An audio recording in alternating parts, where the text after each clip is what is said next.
Hace 40 años, un avión con 45 pasajeros se estrelló en la cordillera de los Andes a 4.000 metros de altura. Seguramente conocéis la historia, ¿verdad? La relata la película Viven y, bueno, es una historia bien conocida, ha sido antes mencionada. Los buscaron durante bastantes semanas y los dieron por muertos. Sin embargo, hubo 16 personas que sobrevivieron 72 días subidos allá arriba a 30 grados bajo cero. A mí esta historia siempre me ha impactado y particularmente cuando tuve la oportunidad de ser profesor de dos hijas de dos de los supervivientes. Cuando ves a esas dos personas, ¿no?, que son frutos de la valentía de sus padres, ¿no?, del coraje, de la fuerza, ¿no?, te remueve. Casualmente, hace 5 años, en un vuelo que tenía de Montevideo a Madrid, un amigo me regaló este libro. El libro es un libro que cuenta la historia de allá arriba, ¿no? Está escrito por Pablo Bierzi. Pablo Bierzi es amigo personal y compañero de colegio de los supervivientes. Me lo regaló allí, justo antes de embarcar. Ya sé que no es el tipo de libro para leer en un avión, pero no pude resistir la tentación y me puse a leer. Os puedo decir que es el libro, o uno de los libros que más me ha impactado en toda mi vida. Y el libro en realidad no cuenta lo que pasó, eso ya lo sabemos todos, ya sabemos que se alimentaron de carne humana. Ese libro lo que contó es lo que le pasó a ellos por dentro, contado con 30 años de perspectiva. Pablo Bierzi lo subió arriba a la montaña, habló con ellos. Es verdad que algunos dan conferencias por todo el mundo, pero otros nunca habían contado lo que pasó allí, en lo que ellos llamaban la sociedad de la nieve. Construyeron una sociedad con la que sobrevivieron.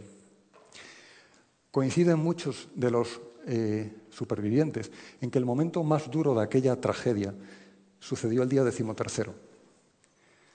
Fue el día que cayó el alud. Uno de los supervivientes cuenta que esa noche se había quedado dormido con la mano así, porque juntaban sus cuerpos para darse calor, ¿verdad? Y de repente entra la nieve, entra dentro del fuselaje y cubre el avión por arriba. Segundos después empieza a sentir que está congelándose y curiosamente experimenta una paz, una serenidad única, como nunca antes había vivido. Fruto del shock de la congelación, su cerebro empieza a tener una triple visión de la realidad. En un plano ve el avión desde arriba cubierto por la nieve.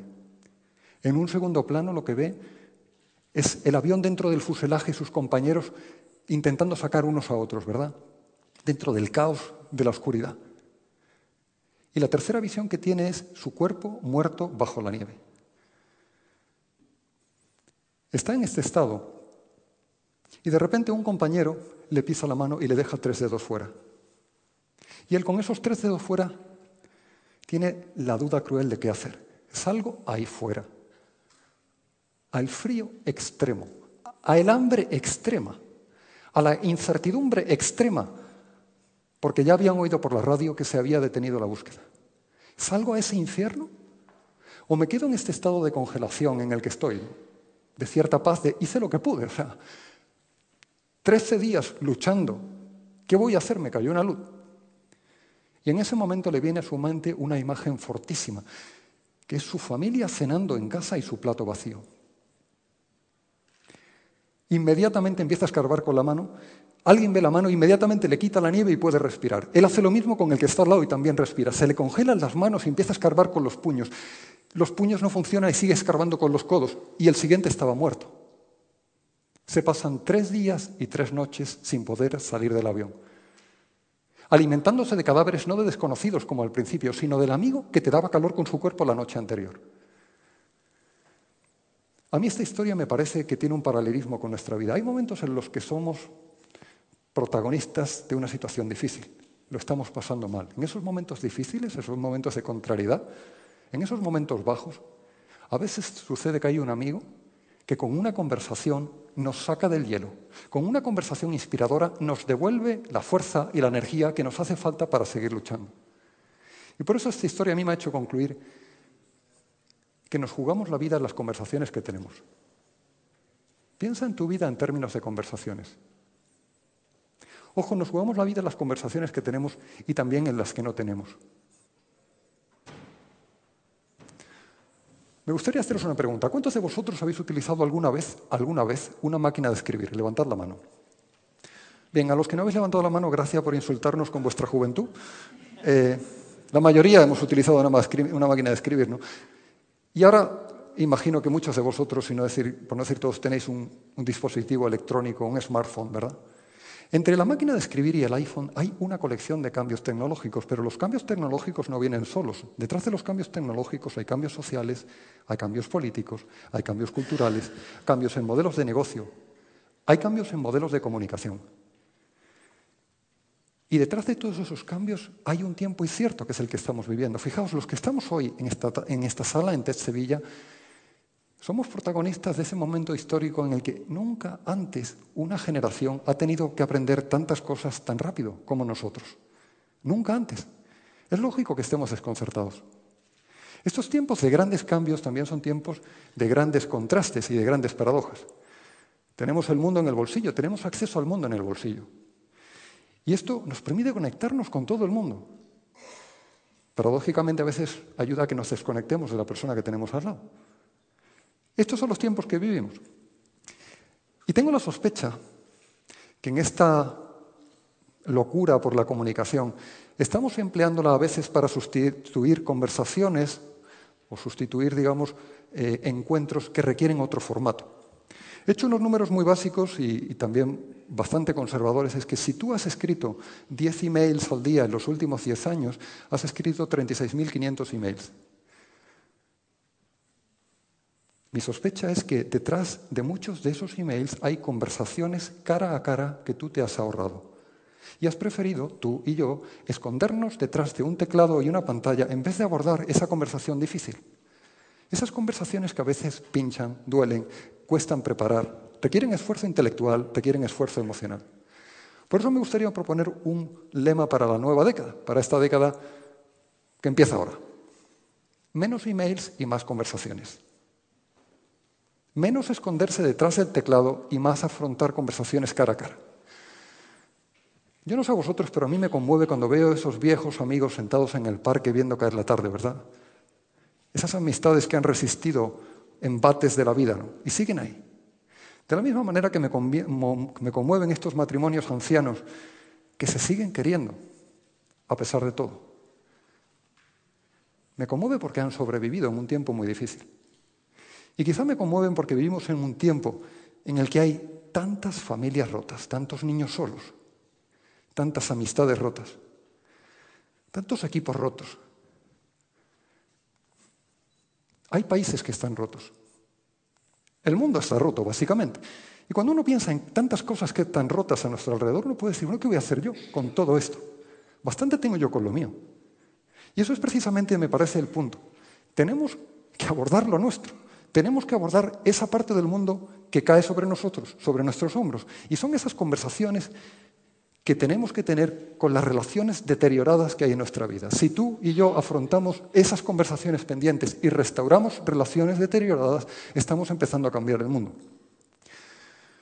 Hace tiempo me decía un amigo, hablando de un problema en una empresa, me decía, ¿sabes lo que te digo? A ese problema le falta una conversación. Y yo lo que creo es que a muchos de los problemas que tenemos entre manos en nuestras familias, en nuestros equipos, en nuestra sociedad, en el mundo, a muchos de los problemas les faltan conversaciones. Pero hay una conversación verdadera. Me gustaría diferenciar qué es una conversación de qué no es una conversación. No es una conversación suponer el punto de vista del otro, sin dejarle expresarse. No es una conversación hablar como un charlatán, sin escuchar. No es una conversación acorralar, atacar. No es una conversación el juego de las indirectas. No es una conversación pedir consejo habiendo tomado una decisión definitiva. Nada de eso es una conversación. Yo diría que una conversación se parece mucho más a una multiplicación que a una suma. Tiene mucho más que ver con nosotros que con el yo. Una conversación no es una justaposición de planteamientos, el tuyo, el mío, el tuyo, el mío. Es la fertilización de puntos de vista. O dicho de otra manera, detrás de una conversación verdadera no hay un ganador, un vencedor o tablas. Un ganador, un perdedor o tablas, como en el ajedrez de la negociación. Detrás de una conversación verdadera hay dos personas o dos países, me da igual, que están más cerca de la verdad. Verdad que ninguno de nosotros posee y a la que tenemos que acercarnos con humildad, con la ayuda de los demás. Eso es una conversación verdadera. Hay un momento de magia, Lennon y McCartney, que sucede cuando están grabando Hey Jude en los estudios de Abbey Road. Ya sabéis, Lennon y McCartney en el estudio tenían mucha fuerza. Y están en ese momento de magia, y esto lo cuenta Paul McCartney en un vídeo. Esta canción la escribió Paul McCartney para el hijo de John Lennon, Julian, porque se habían separado y estaba sufriendo. Estaba en el estudio Paul McCartney, hey Jude, the movement you need is on your shoulders. O sea, el movimiento que necesitas está en tus propios hombros. Y mira hacia atrás diciendo, esta línea es absurda. Y dice John Lennon con esa garra, eso es lo mejor de la canción. Paul McCartney se le ilumina el rostro cuando lo piensa. Fijaos, estos melenudos insensatos nos dan una recomendación interesantísima. Hey Jude, don't carry the world upon your shoulders. No te eches el mundo sobre los hombros. Y es verdad que si tú y yo nos echamos el peso del mundo sobre los hombros, nos aplasta con su peso. Todos los problemas, ¿verdad? Sin embargo, hay una parte del mundo que tú y yo sí nos podemos echar al hombro. Lo que tú y yo nos podemos echar al hombro son a nuestros padres, a nuestros hermanos, a nuestros amigos, a nuestros colegas, al conductor del autobús, al camarero, a todas las personas con las que interactuamos en el día a día. A todas esas personas nos las podemos echar al hombro.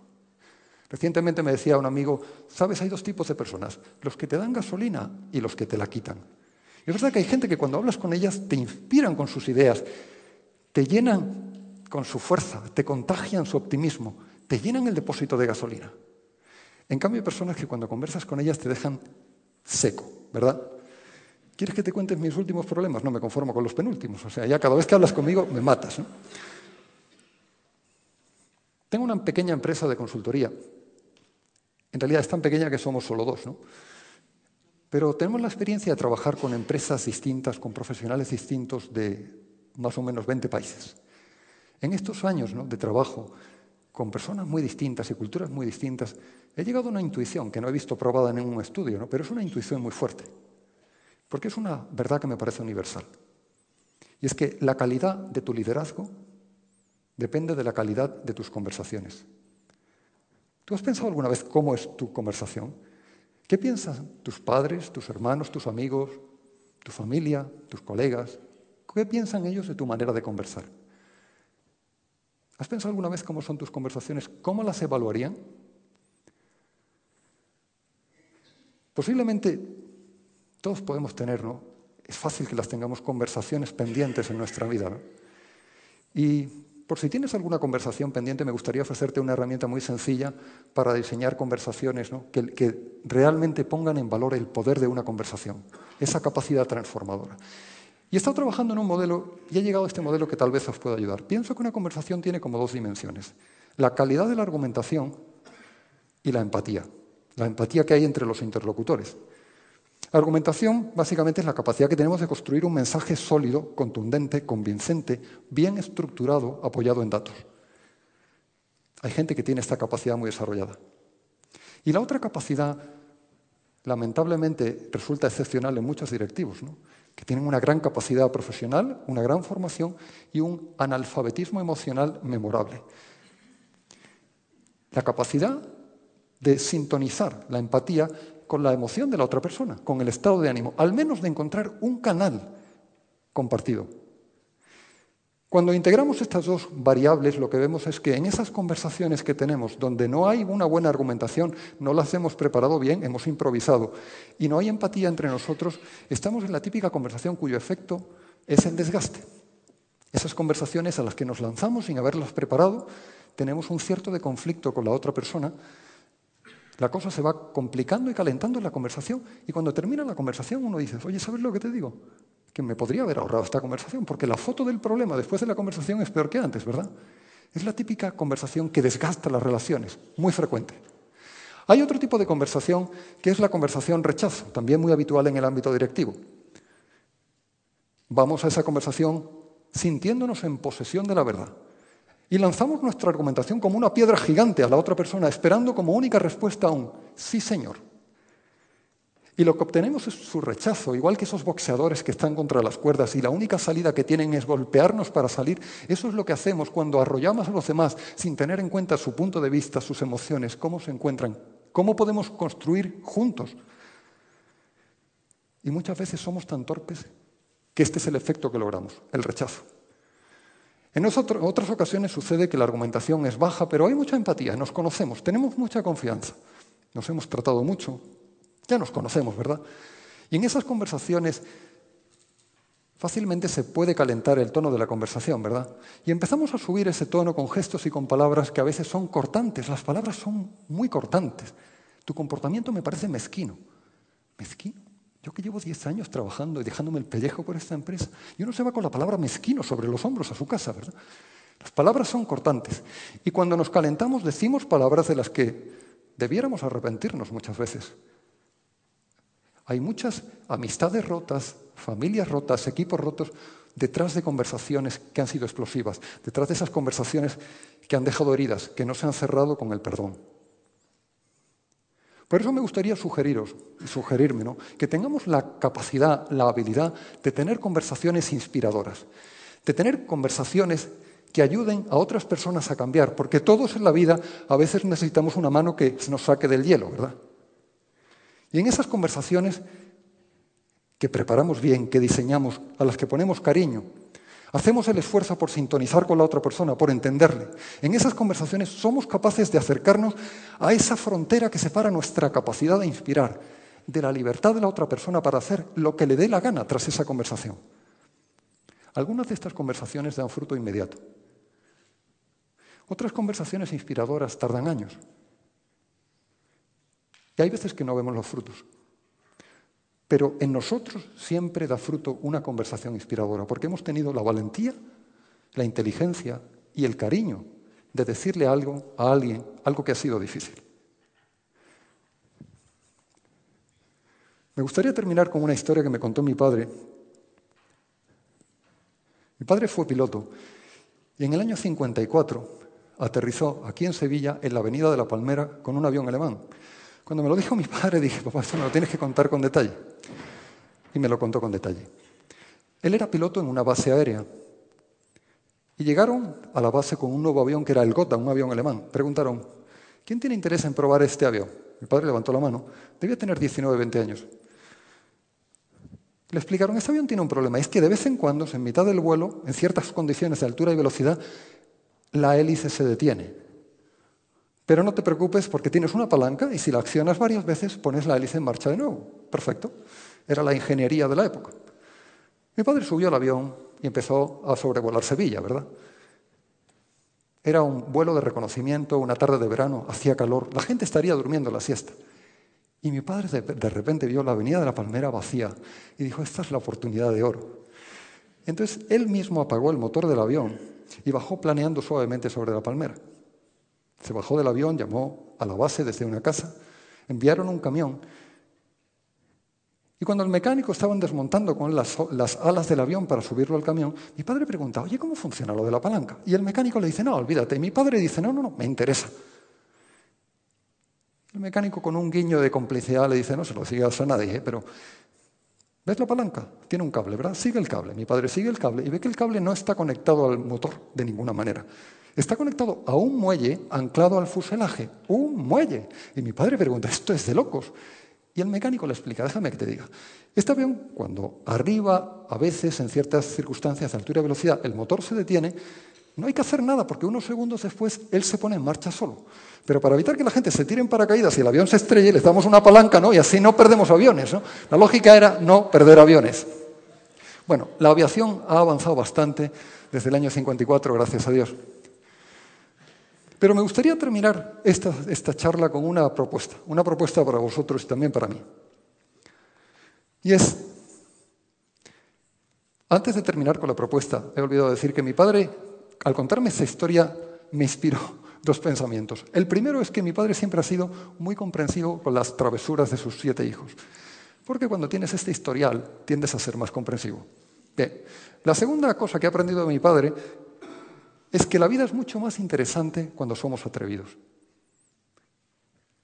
Aprendemos mucho más cuando somos atrevidos. Mi padre aprendió algo muy valioso en aquella base, ¿verdad? Era un aprendizaje de vida a muerte.